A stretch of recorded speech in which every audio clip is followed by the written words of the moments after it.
This is my first makeup tutorial, the one to make up for all the times that you have been pronouncing this word wrong. Many laugh at us when we pronounce certain words in Tigrinya, but they never sit down and show us how to do it correctly. So this is your mini tutorial on how to pronounce those difficult sounds. The word for good in Tigrinya is tsubok. 3 letters. The first is tsu.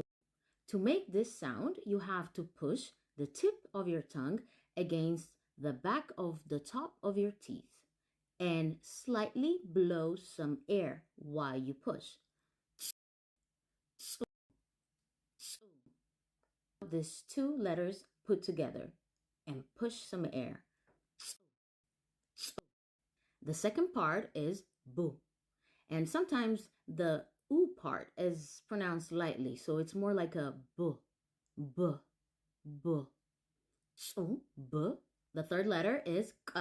To make this sound, instead of what we did for the t, where we engage the front of our mouth, we have to engage the back. So the back of your palate clicks with the back of your tongue. And try to make it click really hard. So, k, k, k. Now let's put them together. B, k, tsubok, tsubok. And learning how to pronounce this letter will also help you in nailing the pronunciation of the word for thank you in Tigrinya. Ye, ke, nye, lei. Culture is cool.